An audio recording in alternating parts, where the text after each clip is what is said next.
In 1942, a year after the German invasion of the Soviet Union during World War II, Red Army soldier Vasily Zaitsev is on a train to Stalingrad, thinking about the time his grandfather taught him how to shoot a rifle while hunting. On the train with him, there are hundreds of other soldiers, but also various civilians, including Tanya Chernova, who Vasily notices but doesn't dare to speak to. The civilians leave in the middle of the journey while the soldiers are dropped right in the middle of the Battle of Stalingrad.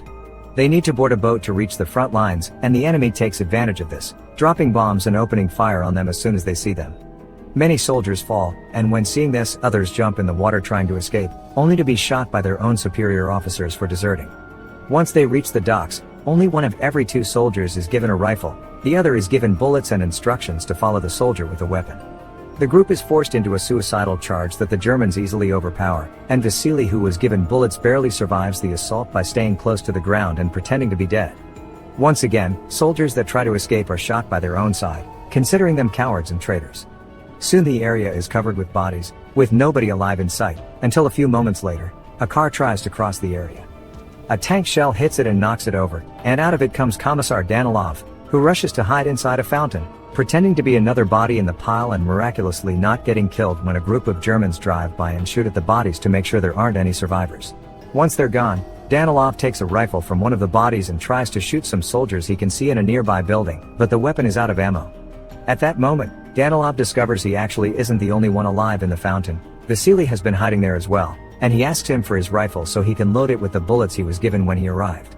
Vasily also tells him he should wait for an explosion to shoot so they aren't discovered. But since Danilov is a political commissar, his experience with weapons is limited, so he lets Vasily have the rifle instead. As another car with soldiers arrives, Vasily moves behind a hole on the fountain wall, and as soon as he hears an explosion, he starts shooting each German one by one on the head with absolute efficiency. Hours later, once they have been rescued and taken back to headquarters, Danilov prints a series of pamphlets detailing Vasily's heroic feat. Many days later, Chairman Nikita Khrushchev arrives at Stalingrad to coordinate the defense of the city, since Stalingrad is a symbol of Stalin's power and they can't afford to lose it. Furious after hearing about yet another loss, he demands ideas from his subordinates on how to improve morale, but most of the soldiers just repeat the same ineffective tactics they've been using for years. Danilov, however, proposes something different. He thinks that instead of punishment, they must deliver hope. They should create a hero and inspire people, to make them want to protect the motherland, and he has the perfect hero for that job. Danilov's idea is approved and he gets promoted to senior lieutenant. Vasily's face now appears in the newspaper, presenting him as an example to follow. He's also been promoted, in his case, to the sniper division.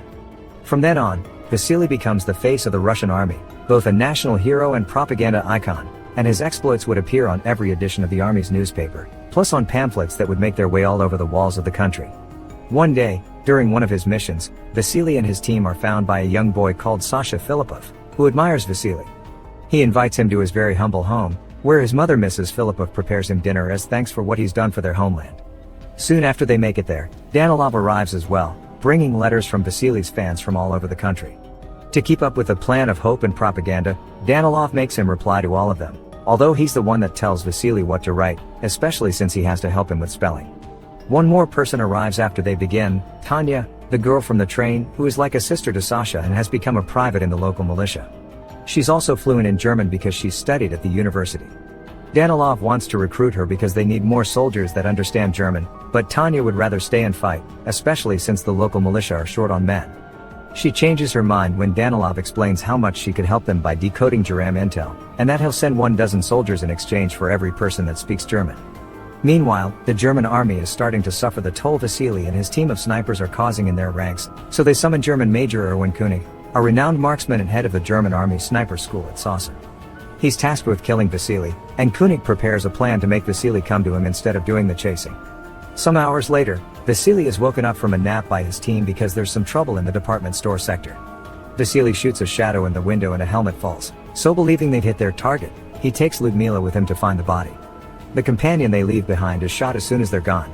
The duo makes it inside the department store and sneaks around until they reach the window, only to find that the shape they had seen is a mannequin posed to make it look like a sniper. This is obviously a trap, and when Vasily finds a cigarette butt on the ground, he realizes their enemy is still there, watching them. He thinks they should take it easy and stay hidden until they think of a proper plan to escape, but as planes start arriving and bombing the area, Ludmila gets scared and runs away, giving König the perfect chance to shoot her, but Vasily escapes before König can do the same to him as well. Koenig returns to the hideout he's staying in and gets his shoes cleaned by Sasha, who pretends to be an innocent bystander but is passing Koenig information about Vasily in exchange for food so the Major will trust him and share information of his whereabouts in return. When the Red Army learns that the Germans are using Koenig, they bring over a former student of his, Kulikov, to teach Vasily how Koenig thinks and help him kill him. Before returning to the field, however, Vasily must attend a special party in his honor. After saying hello to Tanya, he's dragged by Khrushchev to see the journalists, answer questions, take pictures and look at a giant Stalin painting, because according to Khrushchev, he's always watching over his country. Seeing the painting makes Vasily think of the day his grandfather taught him to shoot again. It turns out he failed his first shot and that allowed the wolf to reach their horse and eat it. Some days later, Vasily, Kulikov and another member of the sniper team, Volodya, enter an abandoned building where they have been told they could find Koenig. As they sneak around as carefully as possible, they find a body in a shooting position, posed like the last trap. This means they're on the right track. After crossing an open area and luckily avoiding all bullets from the enemy, they manage to shoot 2 different repair guys before it's time for dinner. Volodya leaves his partners for a moment to retrieve the soup he had been heating in another room, but gets captured in the way. Koenig and his team try to make him confess where Vasily is hiding, but since Volodya won't talk, they dress him up as their own and send him out to pretend he's another repair guy. Without knowing who it really is, Kulikov immediately kills him, revealing their location on purpose so when he makes a helmet appear at the window, the enemy will shoot it and reveal their location as well. Koenig doesn't fall for the trap, so the duo decides to relocate, but when they jump an open section of the floor, Koenig takes the chance and shoots Kulikov while Vasily escapes safely. This constant chase between Vasily and Koenig is taking too long, and an impatient Khrushchev is starting to get on Danilov's back. After their meeting, Danilov goes to see Tanya to bring her a gift and try to court her, but she surprises him by asking to be reassigned. Some hours later, Vasily returns to headquarters and his mood isn't the best. He's never seen a shot like he's seen today, and thinks Koenig may be too good for him to beat. Danilov promises him they're getting new intel and that next time, Vasily will be 1 or perhaps even more steps ahead of him, so he has nothing to worry about. But he does ask for a favor in return. He wants Vasily to talk to Tanya and convince her not to ask for that transfer. When Vasily tries to do so, Tanya explains that she asked to be transferred because earlier in the morning, she learned her parents were among a group of prisoners that were executed by the Germans, and she wants to go there and fight. Understanding her need for revenge, Vasily gives her Kulikov's rifle.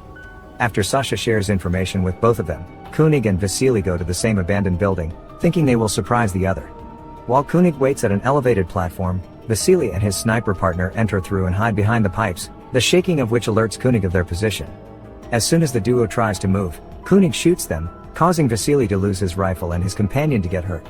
Vasily sends his partner back to headquarters since he can't do anything in that state, and while the sniper makes his way back into the pipe, Vasily tries to recover his rifle by tying some rope to a knife and throwing it at the weapon to drag him towards him. But when he finally manages to land it correctly, Koenig cuts the rope with an easy shot. When some German planes fly by dropping some bombs, they shatter the glass roof, and some of the shards fall in front of Vasily, giving Koenig a full view of his face. At headquarters, Danilov is trying to convince Tanya not to fight, that her skills are more valuable in the intellectual field.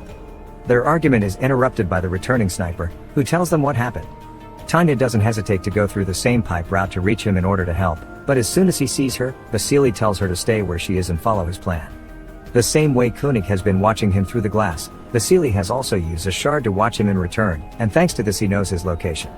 He asks Tanya to grab another piece of glass and turn it until the light reflects on it and blinds Koenig, creating an opening for Vasily to safely recover his rifle and shoot him. He doesn't manage to kill Koenig, but he does hurt his hand. Later, when Vasily and Tanya return to headquarters, they celebrate being alive with the rest soldiers, and afterward, they hide under the covers and make love right in the middle of the communal bedroom. The next morning, Vasily asks Danilov to stop writing about him. He can't carry this weight on his shoulders anymore, and he wants to fight as a regular soldier. Danilov doesn't accept this, and to manipulate Vasily into feeling bad for even asking, he brings over Sasha, who shows him how proud he is for having gotten intel from Koenig. With the kid looking at him with so much hope in his eyes, Vasily can't say no, and he allows Sasha to guide him to the area where Koenig will be waiting. The ground is covered with bodies, so Vasily hides among them and proceeds to wait for Koenig to show up. There's an issue, however. He spends so much time waiting there that he falls asleep. When Koenig finally sees him from his hiding spot, he is about to shoot him, only to suddenly see a looting soldier appear between them, moving Vasily's body as if he were dead and easily stealing all his belongings. The German army captures this soldier and finds he stole Vasily's ID, which makes them think Vasily is dead. Koenig doesn't agree, but he's dismissed anyway. Refusing to go home while Vasily may still be out there, Koenig talks to Sasha again and, already suspecting what may be happening, tells him which his next location will be. At the Russian headquarters, Khrushchev finds out the Germans are passing around the news of Vasily's death and gets furious at Danilov, who doesn't believe it. Khrushchev doesn't care if it's true or not, he wants Danilov to do his writing magic and convince the public everything is fine. Afterward, Danilov tries to talk to Tanya about her possibly traveling to his house, but they're interrupted when the loudspeakers start announcing Vasily's death as well.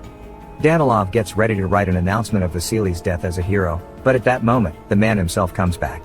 He explains how he missed his shot for falling asleep and that he had to stay hidden from a man trying to kill him, so Danilov accepts to transfer him. Then Vasily asks about Tanya, and Sasha tells him he knew he was alive and told her, so she's gone to the station to find Koenig and get revenge. Danilov and Vasily rush to the station to rescue her, and when they find her, Vasily and Tanya kiss, causing Danilov to get incredibly jealous. So when he returns to headquarters, instead of writing his report about Vasily's heroism, he communicates to the world that Vasily became a traitor. What they aren't aware of is the fact Koenig has seen them at the station, and now knows for sure that Sasha has been passing on the information, so he captures the kid and hangs him off a pole to bait Vasily. The one who almost falls for it when seeing the body though, it's Tanya, and she doesn't go after Koenig only because Vasily stops her, saying that's what he wants. They agree on a plan. While Vasily goes after him, Tanya asks Danilov for a favor and together they go to see Mrs. Filippov to get her out of the country with a special pass Danilov got for her. Mrs. Filippov doesn't want to leave without Sasha, but not to make her upset, instead of telling her Sasha died, they tell her he joined the Germans. Mrs. Filippov doesn't blame him for it if it means he's safe and accepts to leave with them. On the way to the boat, a bomb explodes near them, hurting Tanya. Danilov thinks she's died and leaves, but Mrs. Filippov doesn't give up and convinces a doctor to let Tanya board with her by showing her special pass and saying Tanya is her daughter. Vasily and Koenig are at a standoff in their respective hiding spots, not knowing where the other is. Danilov suddenly shows up next to Vasily, and now that Tanya is dead, he thinks he has nothing else to live for and humanity isn't worth saving. As a way to make up for the lies he made up about Vasily, he sacrifices himself and comes out of hiding so Koenig can shoot him and reveal his location. Vasily thinks ahead and doesn't immediately react, so now Koenig thinks he's killed Vasily himself and comes out to check the body. Vasily is waiting for him midway, and as soon as he aims his rifle at him, Koenig takes off his hat and accepts his fate. After killing him, Vasily takes his rifle and leaves it with Danilov's body. 2 months later, after the Germans have surrendered, Vasily gets a letter from Tanya, saying she's alive and being taken care of at a field hospital. Once the city is safe enough to travel, Vasily goes to the address on the letter and then the couple happily reunites.